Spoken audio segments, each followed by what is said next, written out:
Hello friends, welcome to education for all. जैसा कि आप सब जानते हैं कि हम जो सीटेट के लिए इंपॉर्टेंट टॉपिक हैं सीडीपी के, उनको वन बाय वन कवर कर रहे हैं। तो आज हम जिस टॉपिक को कवर करने वाले हैं वह है लर्निंग डिसेबिलिटी।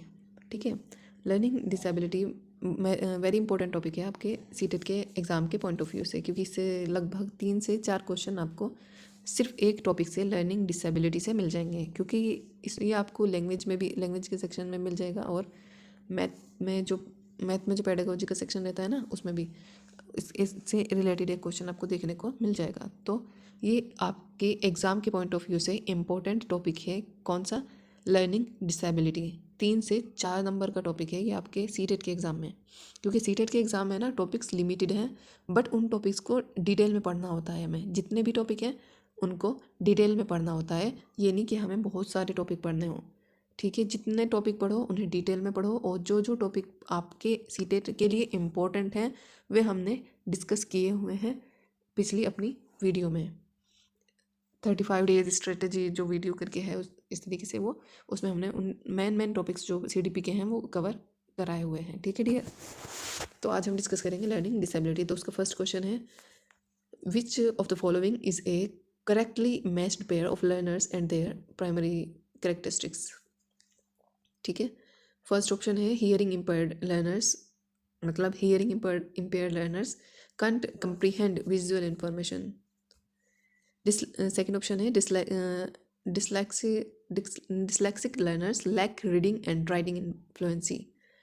ऑप्शन सी है creative learners hyper active slow in completing work. D attention deficit learners high motivation. मतलब जब अटेंशन डेफिसिट है तो उनमें हाई मोटिवेशन कैसे हो सकती है? तो आप कौन सा ऑप्शन इसमें सही होगा, आप इसमें बताएं। मतलब अधिगमकर्ताओं एवं उनकी प्राथमिक विशेषताओं के मिलान युग्मों में से निम्नलिखित में से कौन सा सही है? श्रव्य अक्षतिग्रस्त अधिगमकर्ता, मतलब श्रव्य सुनने से रिलेटेड है ये, और यहाँ इससे दृश्य सूचनाओं को समझ नहीं सकते, मतलब उन्हें दिक्कत तो सुनने में है ना, देख तो भी सकते हैं। तो ये तो हमारा ऑप्शन नहीं होगा जो हम करेक्टली मैच्ड है, हमारे से वो पूछा है। ठीक है, तो ये तो करेक्टली मैच नहीं है। पठन अक्षमता अधिगमकर्ता धारा प्रवाह पढ़ने एवं लिखने में कमी। सृजनात्मक अधिगमकर्ता धारा पर इसी ऑप्शन है ना, कार्य को पूरा करने में धीमे है। नो, तो आप यहाँ आपका राइट ऑप्शन भी हो जाएगा, क्योंकि सभी ऑप्शन को अगर हम डिस्कस करेंगे तो लंबा वीडियो हो जाएगा ये आपका। ठीक है डियर, तो second option is the right option over here. आगे बढ़ चलते हैं हम। सेकंड क्वेश्चन है आपका, अति संवेदनशील बच्चों को सीखने में मदद करने के लिए निम्नलिखित में से कौन सा तरीका उपयुक्त तरीका नहीं है? मतलब ये जो नहीं है ना, ये आप इसका ध्यान रखें, क्योंकि ये क्वेश्चन ना गलत करा देता है। नहीं, नोट, एक्सेप्ट, इस तरह के जो वर्ड्स है ना, ये इन्हें आप ध्यान से पढ़ा करें, क्योंकि पूरा क्वेश्चन का मतलब इससे आप एक छोटे सा पॉइंट अगर आपने नज़रअंदाज किया तो ये आपका पूरा क्वेश्चन इससे गलत हो सकता है। ठीक है डियर, तो हमारे से क्या पूछा है? अति संवेदनशील बच्चों को सीखने में मदद करने के लिए कौन सा तरीका उपयुक्त नहीं है? तो कौन सा तरीका उपयुक्त नहीं है? फर्स्ट ऑप्शन है एक कार्य को छोटे प्रबंधनीय खंडों में तोड़ना। सेकंड, बी ऑप्शन है अधिगम के वैकल्पिक तरीकों की पेशकश, उनके दैनिक कार्यक्रम में शारीरिक गतिविधि का समावेश, बेचैन होने पर अक्सर उन्हें फटकार लगाना। तो उपयुक्त तरीका यही होगा कि बच्चे को हमें कभी भी बच्चे को फटकार नहीं लगानी, यही है इसका राइट ऑप्शन होगा। ठीक है, उपयुक्त तरीका नहीं है जो वो पूछा था ना हमारे से, तो हमें बच्चे को कभी भी फटकारना नहीं है। डांट, कोई मुर्गा मुर्गी बनाना, इस तरह का कोई भी फिजिकल हरेसमेंट नहीं दिया जाना है बच्चे को। क्लियर? हमारा थर्ड क्वेश्चन है, निम्नलिखित में से कौन सा व्यवहार बच्चे की अधिगम निर्योग्यता की पहचान करता है? कौन सा व्यवहार बच्चे की अधिगम निर्योग्यता यानी कि लर्निंग डिसेबिलिटी की पहचान करता है? मनोभावों का जल्दी जल्दी बदलना, यानी कि बच्चे को मूड स्विंग्स आना, अपमानजनक व्यवहार करना, बी को डी, वॉज का 100 और 21 को 12 लिखना, कम अवधान विस्तार और उच्च शारीरिक गतिविधि। तो हमारे से क्वेश्चन में पूछा क्या है गया है, कौन सा व्यवहार बच्चे की अधिगम निर्योग्यता की पहचान करता है, यानी कि लर्निंग डिसेबिलिटी को कौन सा इसमें ऑप्शन डिफाइन कर रहा है, आइडेंटिफाई कर रहा है? यह है आपका थर्ड ऑप्शन। ठीक है, क्योंकि वो ना बी को कभी कभी डी पढ़ लेता है, वो उसको 100 पढ़ लेता है, 21 को 12 पढ़ देता है। इस तरीके की जो डिफ़िकल्टी वो फेस करता है वो लर्निंग डिसेबिलिटी के अंदर काउंट होती है। और ये कौन सी डिसेबिलिटी है? ये डिसलेक्सिया की क्वालिटी है। बच्चा 100 को रोज पढ़े, डिसलेक्सिया। ओके, तो C option is the right option over here. हमारा फोर्थ ऑप्शन है children with learning disabilities. Children with learning disabilities, अधिगम अशक्तता वाले बच्चे। बच्चों को मानसिक विकास, उनका मानसिक विकास मंद होता है, बच्चे निम्न बुद्धि वाले होते हैं, या बच्चों को एक समान दिखाई देने वाले अक्षर और वर्णों में भ्रम होता है, बच्चे दृश्य शब्दों को आसानी से पहचानते हैं। नहीं, अधिगम लर्निंग डिसेबिलिटी पूछी ना तो have confusion between letters and alphabets that look alike. तो सी ऑप्शन राइट हो जाएगा यहाँ पे। सी, बच्चों को एक समान दिखाई देने वाले अक्षरों और वर्णों में भ्रम होता है। ये कौन सा होता है? पठन संबंधी विकार है, जिसे बोलते हैं dyslexia. Okay, dyslexia, dyscalculia, dysgraphia, इनसे ही मतलब रिलेटेड आपको क्वेश्चन देखने को मिल जाएगा घुमा फिरा के किसी तरह, इन 4 डिसेबिलिटीज से ही। ओके, तो हमारा फिफ्थ क्वेश्चन है, एक औसत बुद्धि वाला बच्चा यदि भाषा को पढ़ने एवं समझने में कठिनाई प्रदर्शित करता है तो यह संकेत देता है कि बच्चा डिसलेक्सिया से ग्रसित है, या डिस्ग्राफिया, डिस्कैल्कुलिया, या डिस्प्रैक्सिया। कौन सा लक्षण हो, मतलब कौन सी डिसेबिलिटी बच्चे में होगी? बताएं आप सोच के, क्योंकि जहाँ आपको दिख जाए ना बच्चा भाषा को पढ़ना, ये पढ़ना दिख गया ना आपको, तो समझ लीजिए डिसलेक्सिया है। पढ़ना ये एवं समझने में कठिनाई, तो dyslexia, A option is the right answer over here. ठीक है, डिसलेक्सिया पठन संबंधी विकार है, और ये जो डिस्ग्राफिया है ना, ये अगर पढ़ने की जगह यहाँ पे लिखना होता तो डिस्ग्राफिया लिखने से संबंधित है, डिस्कैल्कुलिया मैथमेटिक्स से रिलेटेड है। ठीक है डियर। ओके, आपका सिक्स्थ क्वेश्चन है, इनमें से कौन सी अधिगम अशक्तता वाले बच्चे की एक विशेषता है? 5 से नीचे की बुद्धि लब्धि, मतलब हमारे से क्या पूछा गया है क्वेश्चन में, इनमें अधिगम अशक्तता वाले बच्चे की विशेषता है, लर्निंग डिसेबिलिटी, जो लर्निंग डिसेबिलिटी है जिस बच्चे में, उसकी क्या कैरेक्टरिस्टिक होगी? अन्य बच्चों की को धमकाता है वो, या आक्रामक कार्यों में लगे रहना। सी ऑप्शन, एक ही प्रकार की गत्यात्मक क्रिया को बार बार दोहराना, ये तो ऑटिज्म के कैरेक्टरिस्टिक है। धारा प्रवाह रूप से पढ़ना एवं शब्दों को पलटे जाने में कठिनाई। डी ऑप्शन राइट हो जाएगा यहाँ पे।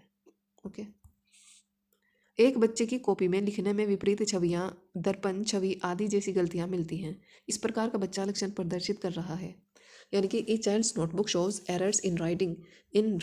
यहाँ पर आप देखें राइटिंग आ गया ना, तो राइटिंग देखते ही, लिखना देखते ही आप समझ जाइए कि ये है लर्निंग डिसेबिलिटी। और लर्निंग डिसेबिलिटी भी कौन सी? डिस्ग्राफिया। ठीक है, डिस्ग्राफिया लिखने से संबंधित डिसेबिलिटी है। हमारा एट क्वेश्चन है, विकृत लिखावट में संबंधित लिखने की योग्यता में कमी किसका एक लक्षण है?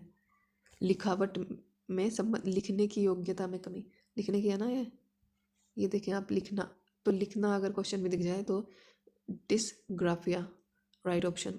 ठीक है, अगर यहाँ लिखने की जगह पढ़ना होता, यहाँ पे अगर लिखने की जगह पढ़ना होता ना, पढ़ने से संबंधित कोई बच्चे में कठिनाई होती तो वो होता डिसलेक्सिया।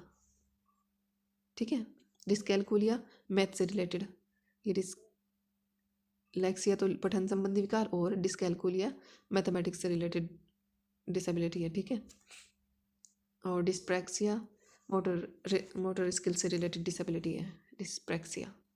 ओके डियर, मतलब ये 3-4 ये डिसेबिलिटी हैं जिनसे घुमा फिरा के क्वेश्चन आपके सीटेट में बनेंगे ही बनेंगे, क्योंकि लास्ट ईयर भी ऐसे ही हुआ था और इस बार भी ऐसे ही होगा। लेवल थोड़ा बहुत हाई जा सकता है, नहीं तो इस तरह के क्वेश्चन आपको देखने को मिल सकते हैं आपके पेपर में। Children with learning disability, first option are very active but have a low IQ, मतलब अगर लर्निंग डिसेबिलिटी है तो वेरी एक्टिव कैसे हो सकते हैं? सेकंड ऑप्शन है are very wise and mature. C option can not learn anything, मतलब कुछ सीख ही नहीं सकते वे बच्चे जो जिनमें लर्निंग डिसेबिलिटी है। ऐसा भी नहीं है, अगर वे वाइज और मैच्योर नहीं हैं तो वे ऐसा भी नहीं है कि कुछ सीख ही नहीं सकते। ठीक है, D option struggle with some aspect of learning right, अधिगम के कुछ पक्षों में संघर्ष करते हैं। ये ऑप्शन सही है आपका यहाँ पे डी। ठीक है, भाषा अवबोधन में संबंध विकार है। भाषा अवबोधन में मतलब भाषा से, लैंग्वेज से रिलेटेड कौन सा डिसऑर्डर है? अपेजिया है, अप्रेक्सिया है, डिसलेक्सिया। डिसलेक्सिया तो पठन संबंधी विकार है, और एस्पीचिया ये कुछ कोई विकार नहीं है। वक संबंध रोग या क्या है, कुछ नहीं। इससे आपका यहाँ पे फर्स्ट ऑप्शन सही हो जाएगा, ठीक है। ये लैंग्वेज कंप्रीहेंशन से रिलेटेड डिसऑर्डर है अपेजिया। फोन से, फोन का साउंड आ रहा है ना यहाँ पे, तो आप इससे रिलेट करके याद कर सकते हैं कि लैंग्वेज यानी कि बोलने से संबंधित ये डिसऑर्डर है अपेजिया। Okay dear. और शारीरिक रूप से अक्षम बच्चों को सामान्यतः होता है, जो शारीरिक रूप से डिसेबल हैं बच्चे, orthopedically impaired children are likely to have dysgraphia. No, dysgraphia तो लिखने से संबंधित है। डिस्थीमिया, डिस्कैलकुलिया मैथ से रिलेटेड है। डिसलेक्सिया पठन संबंधी विकार है, तो एक ही बच्चा। इस तरह हम मतलब एलिमिनेट कर पाते हैं। जैसे हमें डिस्ग्राफिया का पता है कि लिखने से संबंधित विकार है, डिस्कैलकुलिया मैथमेटिक्स से संबंधित है, और डिसलेक्सिया पठन संबंधी विकार है। ये डिसलेक्सिया पठन संबंधी विकार है, और डिस्कैलकुलिया मैथ से रिलेटेड है, और डिसग्राफिया लिखने से संबंधित विकार है। तो हमारे पास एक ये तो ऑप्शन बचा, तो इसे हम एलिमिनेट भी करके क्वेश्चन को फाइंड आउट कर सकते हैं, ठीक है डियर। तो हमारे पास बचा डिस्थीमिया, तो यही हमारा राइट ऑप्शन हो जाएगा यहाँ पे। ऑर्थोपेडिकली इम्पेयर्ड पूछा है ना हमसे, ठीक है डियर। तो नेक्स्ट पर हम चलते हैं। कक्षा में 3 बच्चे पोलियोग्रस्त हैं। खेल के कालांश में उन्हें ऑप्शन ए, एक कोने में बैठाना चाहिए ताकि वे खेल का आनंद ले सकें। बी ऑप्शन, अन्य बच्चों के साथ उचित खेलों में हिस्सा लेने के लिए प्रोत्साहित करना चाहिए। सी ऑप्शन, केवल आंतरिक खेलों में शामिल होने की अनुमति देनी चाहिए। डी ऑप्शन, कक्षा के सभी विद्यार्थियों के साथ खेलने के लिए जोर डालना चाहिए। जोर नहीं डालना, अगर उनकी इच्छा है तो उन्हें सिखाना है, ठीक है, जोर नहीं डालना बच्चे पे। तो यहाँ पे सही ऑप्शन कौन सा हो जाएगा आपका? अन्य बच्चों के साथ उचित खेलों में हिस्सा लेने के लिए सिर्फ आप बच्चे को प्रोत्साहित कर सकते हो, उस पर जोर नहीं डालोगे। ओके, तो यहाँ पे सही ऑप्शन हो जाएगा आपका बी। 5वीं कक्षा के दृष्टिबाधित विद्यार्थी को निचले स्तर के कार्य करने की छूट मिलनी चाहिए। बी ऑप्शन, माता पिता और मित्रों द्वारा उसे देने कार्यों को करने में सहायता की जानी चाहिए। नहीं, सहायता नहीं करनी। कक्षा में सामान्य रूप से व्यवहार किया जाना चाहिए और श्रव्य सीडी के माध्यम से सहायता उपलब्ध कराई जानी चाहिए। बच्चा दृष्टिबाधित है ना, विजुअली इम्पेयर्ड चिल्ड्रन है, तो उसे बेस्ट है कि उसे सुनाया जाए सीडी के माध्यम से, है ना। सी ऑप्शन राइट हो जाएगा यहाँ पे। ना तो उसे हेल्प करनी, मतलब इस तरीके की हेल्प करनी कि उसे महसूस भी ना हो। ओके, कक्षा में सामान्य रूप व्यवहार किया जाए, सामान्य नॉर्मल उससे व्यवहार करें, और सीडी के माध्यम से सहायता उपलब्ध कराई जानी चाहिए दृष्टिबाधित बालक के लिए।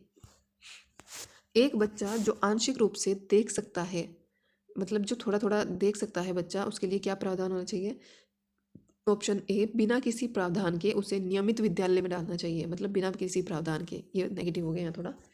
उसे शिक्षा देनी चाहिए क्योंकि वह उसे शिक्षा नहीं देनी चाहिए। नहीं देनी चाहिए तो नेगेटिव हो गया, क्योंकि शिक्षा तो सभी का बेसिक राइट है ना। तो सी ऑप्शन होगा, उसे अलग संस्थान में डालने की आवश्यकता है। नो, रॉन्ग हो गया, क्योंकि अब इंक्लूसिव एजुकेशन को सेलिब्रेट किया जाता है, ठीक है। इंक्लूसिव एजुकेशन में मतलब सभी को एक साथ एक ही रेगुलर स्कूल्स में पढ़ाया जाता है, बस कुछ विशेष प्रावधान कर दिए जाते हैं उनमें, उनके लिए अलग से। मतलब जो अगर फिजिकल कोई बच्चा देख नहीं पाता तो उससे सीडी के थ्रू सुनाया जा सकता है, कोई सुन नहीं पाता तो उसे मतलब वो लिप को रीड कर सके, ऐसी जगह पे उसे बिठाया जाता है। तो इस तरह के कुछ विशेष प्रावधान करके इस तरह की जो बच्चों में कमियां हैं उनको कमी वो महसूस ना हो, इसके लिए कुछ प्रावधान किए जाते हैं नियमित विद्यालयों में ही। ओके, तो डी ऑप्शन है, विशेष प्रावधान करते हुए उसे नियमित विद्यालय में रखना चाहिए। यही हमारा राइट आंसर हुआ, ठीक है डियर।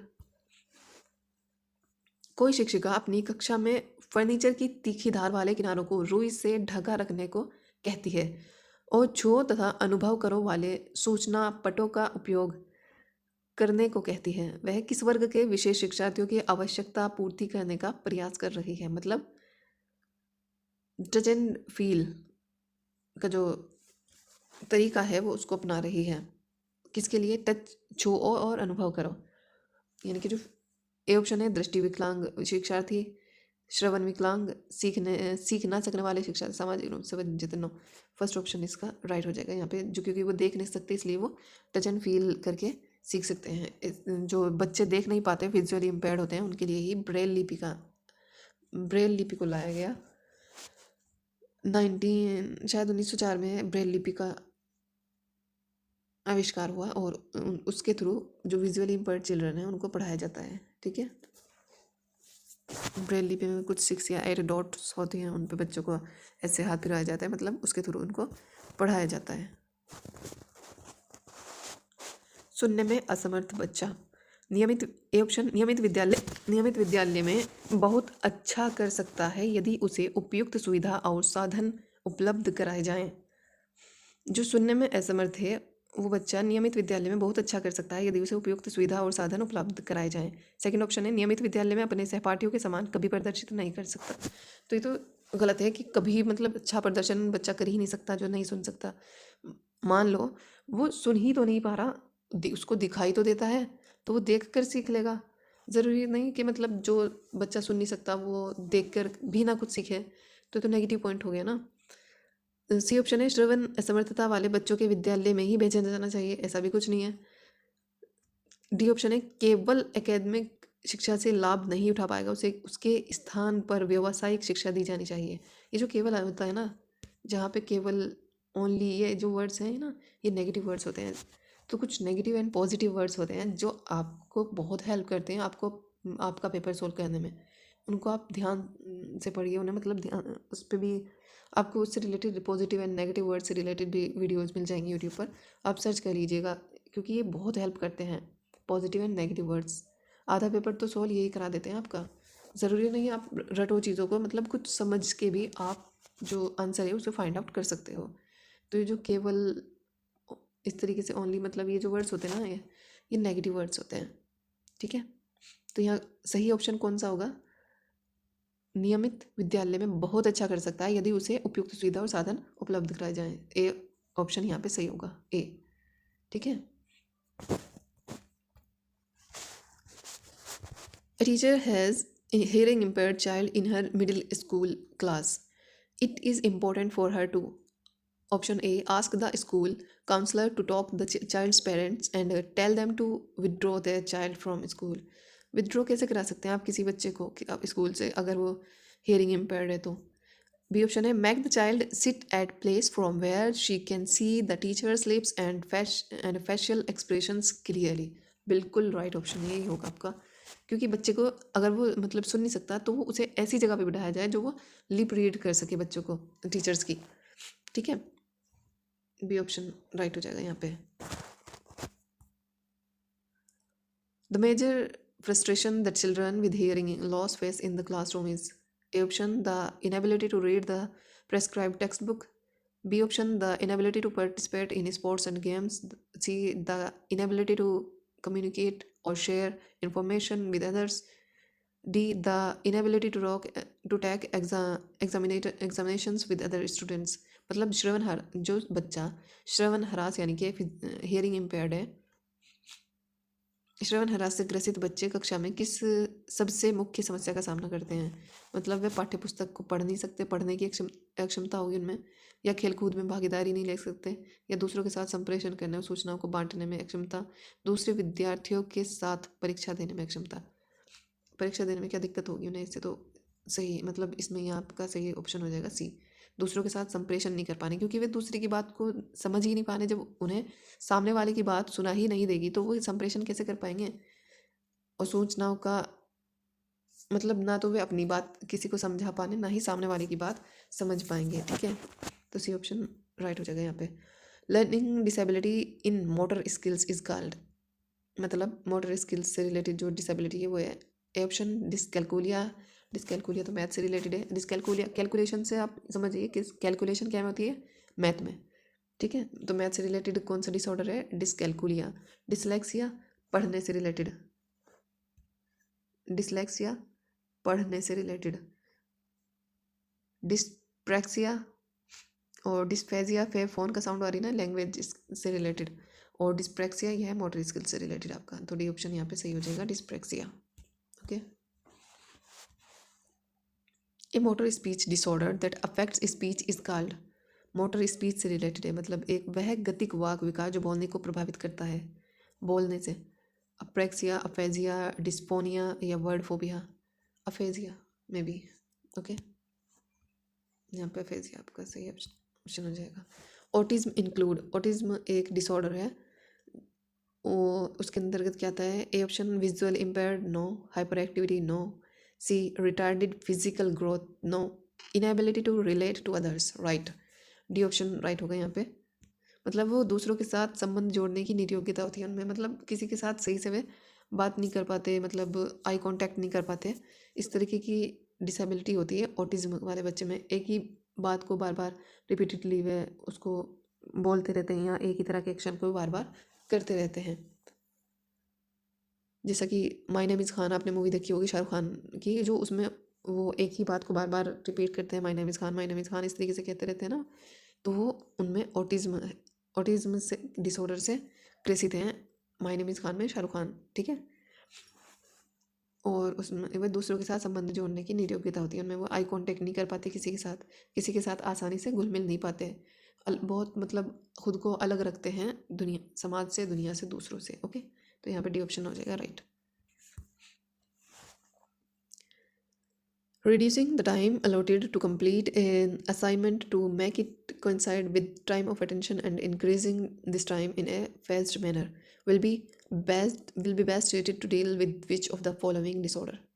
मतलब एकाग्रता समय के साथ मेल बैठाने के लिए एक दत्त कार्यों को पूरा करने के लिए आवंटित समय को घटाना और चरणबद्ध तरीके से इस एकाग्रता समय को बढ़ाना, मतलब समय को घटाना बढ़ाना, निम्नलिखित में से किस प्रकार के विकार से निपटने के लिए सर्वाधिक उपयुक्त है?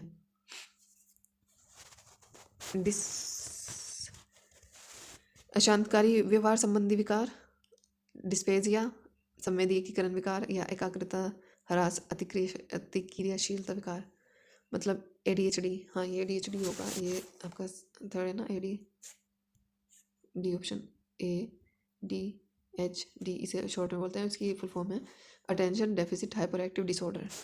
ये यहाँ पे सही हो जाएगा आपका डी ऑप्शन, ठीक है डियर, इसे शॉर्ट में बोलते हैं ADHD।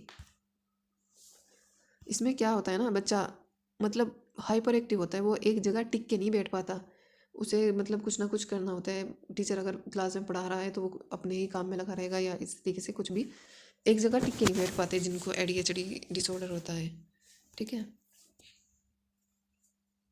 How would you identify A child with learning disability? आप कैसे फाइंड आउट करोगे एक लर्निंग डिसेबिलिटी किस बच्चे में है? A option by administering intelligence test, मतलब आप उनका इंटेलिजेंस टेस्ट लेंगे, by seeing their physical appearance, by looking at their notebooks for writing, no. By observing how much they fight with other children, no. तो यहाँ पे सही option आपका हो जाएगा, उसकी बुद्धि परीक्षण नहीं करेंगे, उसकी शारीरिक बनावट देखकर उसकी लिखने की नोटबुक, उसके देखने के लड़ने, नहीं, बी ऑप्शन हो जाएगा यहाँ पे सही, बी ऑप्शन, ठीक है।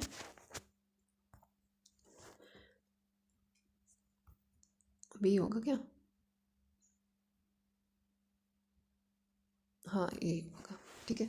A child with learning disability, A option, needs to be put in a separate institution and not in main stream schools, no. B has a right to study in the regular school where there are special provisions for him, right।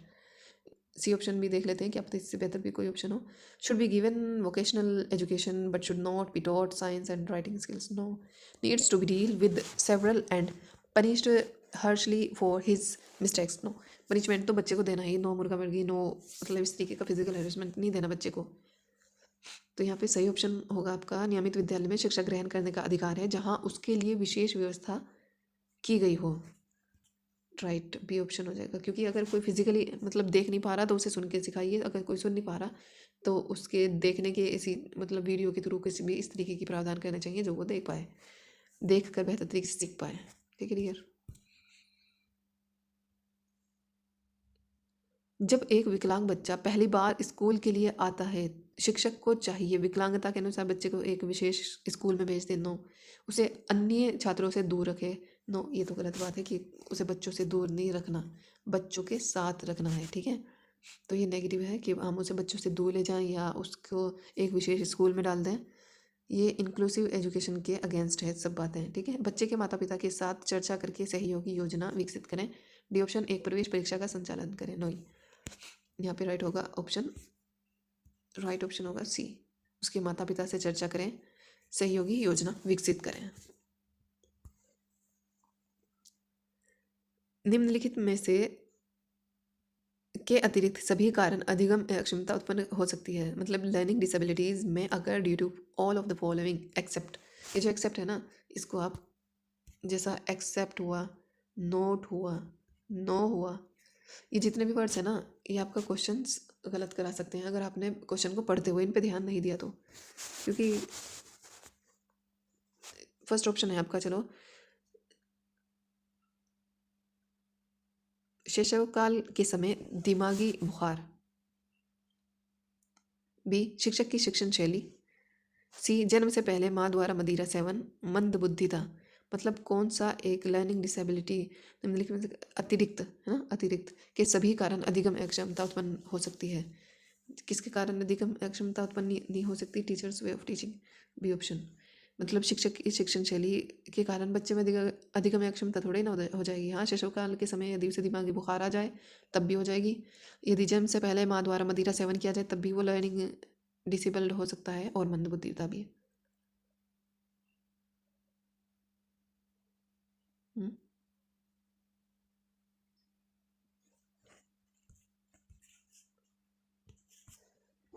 Which one of the following could cause learning disability. मतलब learning disability का क्या कारण हो सकता है? निम्नलिखित में से कौन सा अधिगम निर्योग्यता का कारण हो सकता है? ए, सांस्कृतिक वैभिन्य। बी, अभिभावक द्वारा बच्चे के जन्म से पूर्व ड्रग इस्तेमाल करना। शिक्षक की अभिक्षमता, संवयस्कों द्वारा प्रदर्शित उदासीनता। तो यहाँ पे अभिभावक द्वारा बच्चे के जन्म से पूर्व ड्रग इस्तेमाल करना, ये हो जाएगा यहाँ पे। लर्निंग डिसेबल्ड हो सकता है वो बच्चा अगर उसके पेरेंटल ड्रग यूज़ करते हैं, ठीक है। लर्निंग डिसेबिलिटीज में occur due to all of the following except, ये तुमने सॉल्व कर लिया शायद। लर्निंग डिसेबिलिटीज में occur due to all of the following except, ये एक्सेप्ट है ना, यहाँ पे आप इसको एक्सेप्ट को देखते ही अंडरलाइन कर लिया करें और उसके अकॉर्डिंग फिर क्वेश्चन पढ़ें।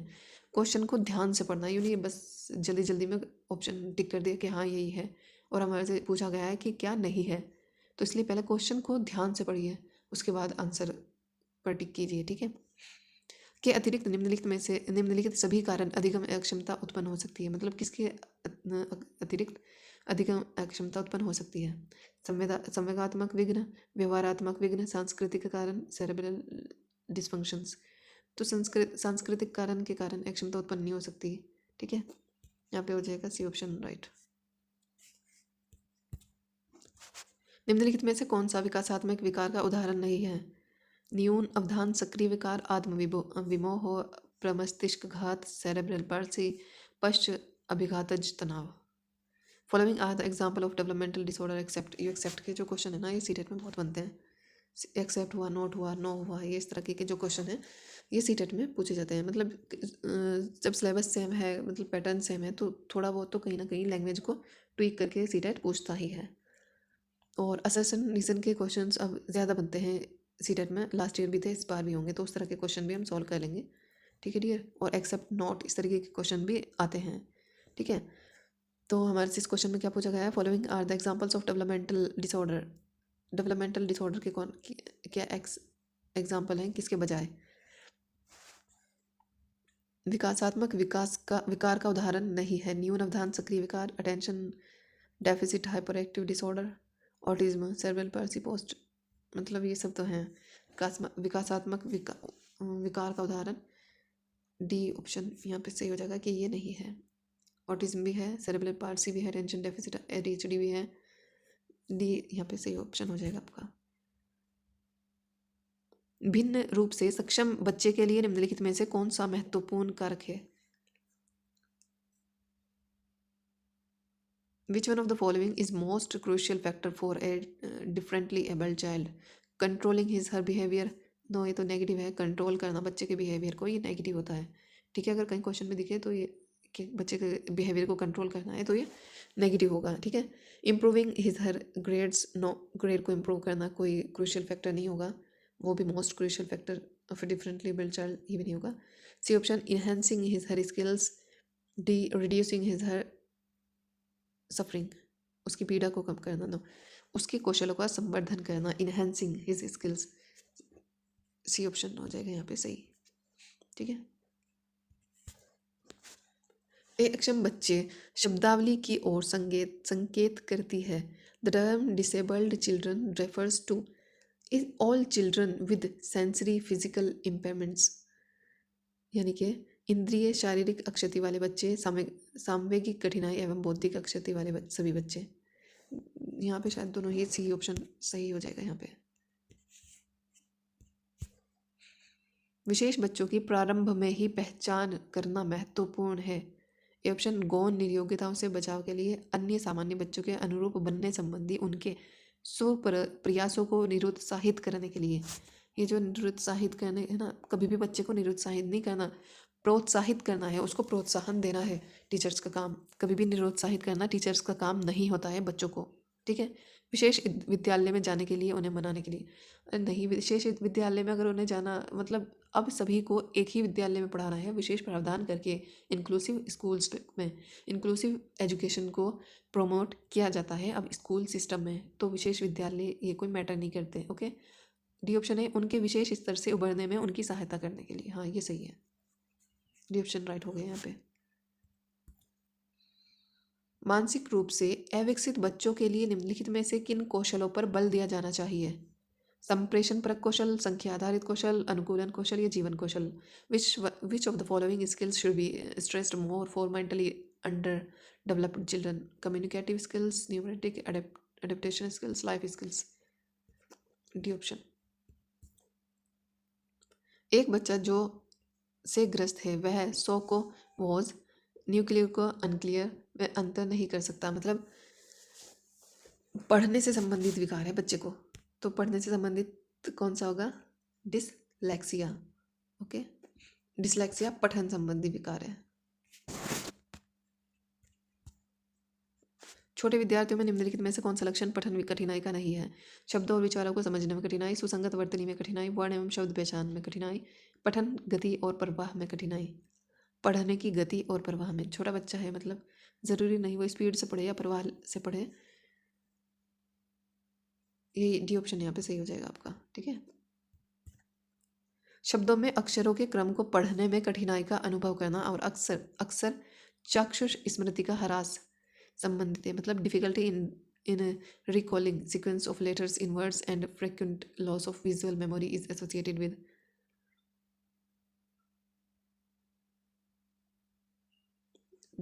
पढ़ना दिखिए ना यहाँ पे, आप देखें पढ़ने में कठिनाई, ये पढ़ने में कठिनाई अगर आपने देख लिया ना, फिर आपको पूरा क्वेश्चन पढ़ने की ज़रूरत भी नहीं है कि क्या पूछा या क्या नहीं पूछा। पढ़ने में कठिनाई है तो डिसलेक्सिया, ठीक है। लिखने में कठिनाई है तो डिसग्राफिया, मैथ से रिलेटेड है तो डिसकैलकुलिया, ठीक है। तो यहाँ पे सही कौन सा ऑप्शन होगा? डिसलेक्सिया, ए, ओके। जब एक शिक्षिका दृष्टिबाधित शिक्षार्थियों को कक्षा के अन्य शिक्षार्थियों के साथ सामूहिक गतिविधियों में शामिल करती है तो वह सभी शिक्षार्थियों में दृष्टिबाधित शिक्षार्थियों के प्रति सहानुभूति विकसित, नहीं, बच्चों में हमें सहानुभूति विकसित नहीं करनी, बच्चों के में सहानुभूति नहीं। बी ऑप्शन, दृष्टिबाधित शिक्षार्थी पर संभवतः तनाव बढ़ा रही है। नो, कक्षा के लिए सीखना है तो बाधाएं उत्पन्न ही। डी ऑप्शन, समावेशी शिक्षा की भावना के अनुसार कार्य कर रही है। बिल्कुल राइट। जो इंक्लूसिव एजुकेशन है ना, वो अनेकता में एकता की बात करती है, मतलब सभी को साथ लेकर चलने की बात करती है इंक्लूसिव एजुकेशन। चाहे कोई फिजिकली इम्पेयर्ड है, विजुअली इम्पेयर्ड है, हियरिंग इम्पेयर्ड है, किस तरह की भी बाध्यता बच्चे में है, तो उनको सामान्य स्कूल्स में ही पढ़ाया जाए, इस चीज़ को सेलिब्रेट करती है इंक्लूसिव एजुकेशन, समावेशी शिक्षा। समावेशी शिक्षा जो ये है ना, ये आपका 5 से 6 नंबर का टॉपिक है सीटेट में, तो आप इसको अच्छे से पढ़ें। ये आपकी बीएड में पूरा एक सब्जेक्ट है समावेशी शिक्षा के नाम से। अगर आपने बीएड किया हुआ है तो आप वहाँ से अपनी बुक्स पढ़ लीजिए, नहीं तो इस पर आप इंक्लूसिव एजुकेशन करके टॉपिक को सर्च कर लीजिए यूट्यूब से ही आपको बहुत सारे वीडियोस इससे रिलेटेड मिल जाएंगी, ठीक है। लेकिन ये इंपॉर्टेंट है, 5 से 6 क्वेश्चन आपको इस एक टॉपिक से कवर हो जाएंगे, आपके 5 से 6 क्वेश्चन समावेशी शिक्षा से। Okay dear, the rights of persons with disability act has been enacted in the year. जो RPWD एक्ट है, RP RPWD एक्ट कब आया था? ये आया था 2016 में। ये पहले आया था 2019 में, और ये फिर रिवाइज हुआ सन 2016 में। ठीक है, यहाँ पे कितनी डिसेबिलिटी बताई गई थी 95 वाले में? 7 डिसेबिलिटी बताई गई थी, डिसेबिलिटी बताई थी इसमें। और सन 2016 में जो रिवाइज होकर आया था उसमें 21 डिसेबिलिटी बताई गई हैं। ठीक है, 21 में जैसा ड्वार्फिज्म है यानी कि बौनापन, ऑटिज्म, डिसलेक्सिया, डिसकैलकुलिया, ये सब इंक्लूड है इसमें। एसिड विक्टिम मतलब तेजाब से जिसे जला दिया जाता है वो भी इसमें ही इंक्लूडेड है। ओके, टोटल 21 डिसेबिलिटी हैं इसमें, सन 2016 में जो आया था उसमें। और 1995 में जो आया था उसमें थी 7 डिसेबिलिटी, 7 उनको बढ़ाकर अब 21 कर दी गई हैं सन 2016 वाले में। डिसलेक्सिया किससे संबंधित है? डिसलेक्सिया तो देखिए आप ध्यान से मारो कि पठन विकार है, तो भाई डिसलेक्सिया पठन संबंधी विकार है। Okay, dyslexia is associated mainly with difficulties in speaking and hearing reading। तो डिसलेक्सिया है पढ़ने से संबंधित, ये है डी ऑप्शन आपका यहाँ पे सही हो जाएगा। तो ये हमने जितने भी लर्निंग डिसेबिलिटीज़ से इम्पोर्टेंट क्वेश्चंस आपके एग्ज़ाम के में बन सकते हैं उन सभी को हमने कवर कर लिया है, और इससे ज़्यादा आपको डिसेबिलिटीज़ से मुझे नहीं लगता आपके पेपर में इससे अलग कोई क्वेश्चन बनेगा। अगर आप फिर भी इस टॉपिक को, लर्निंग डिसेबिलिटी को डिटेल में पढ़ना चाहते हैं तो आप इस टॉपिक को सर्च कर सकते हैं यूट्यूब पर, तो वहाँ आपको बहुत वीडियो मिल जाएंगी जिससे मतलब डिटेल में जिन्होंने डिस्कस किया हुआ होगा। लेकिन हाँ, पॉइंट क्वेश्चन इससे बाहर नहीं आना। ये जो जितने भी क्वेश्चन हमने डिस्कस किए ना 43 क्वेश्चंस, तो इससे अलग आपको मुझे नहीं लगता इससे अलग आपके पेपर में कुछ भी बनेगा, क्योंकि ये 3-4 डिसेबिलिटी हैं जिससे घुमा फिरा के क्वेश्चन पूछे जाते हैं। कौन कौन सी?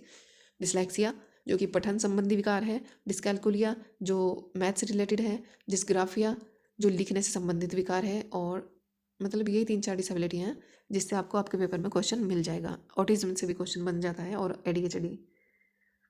ठीक है डियर, तो ये था आज का आपका टॉपिक लर्निंग डिसेबिलिटी का, जो हमने अच्छे से कवर कर लिया है और इससे बाहर आपके पेपर में नहीं आएगा। ठीक है, इन्हें आप जितने भी क्वेश्चन है ना, इन्हें आप 2-3 बार पढ़ लीजिए, रिवाइज कर लीजिए, ये आपको मतलब समझ आ जाएंगे। इतना मुश्किल टॉपिक नहीं है, लेकिन हाँ नंबर गेनिंग टॉपिक है। 3 से 4 क्वेश्चन आप आसानी से इनसे इस एक टॉपिक से गेन कर सकते हैं। मतलब ये जितने भी क्वेश्चन है ना, इनसे आपको 3 से 4 क्वेश्चन मिल जाएंगे घुमा फिरा कर। बस अगर सीटेट थोड़ा लेवल हाई भी करना चाहे क्वेश्चंस का, तो लैंग्वेज को ट्वीक करके पूछ लेगा, बस पूछेगा तो इन्हीं डिसेबिलिटी को ना। तो आप डिसेबिलिटी जो है उन्हें समझ लीजिए कि किस बच्चे में किस तरीके की डिसेबिलिटी हो सकती है, और वो किस तरह से शो कर सकता है, और कैसे हमें इंक्लूसिव स्कूल में सभी को इंक्लूडेड करते हुए एक साथ एक छत के नीचे कैसे हम उन्हें पढ़ाएं, ये क्या क्या प्रावधान उनके लिए हो सकते हैं, ये सब आप ध्यान रखें। ठीक है डियर, तो आज के लिए इतना ही। फिर आपसे मुलाकात होती है किसी नेक्स्ट टॉपिक के साथ, इंपॉर्टेंट टॉपिक के साथ, क्योंकि सीटेट में टॉपिक्स लिमिटेड हैं बट उन्हें डीप में पढ़ना होता है। ओके डियर, तो अब तक के लिए इतना ही। फिर आपसे मुलाकात होती है, तब तक के लिए बाय बाय, टेक केयर।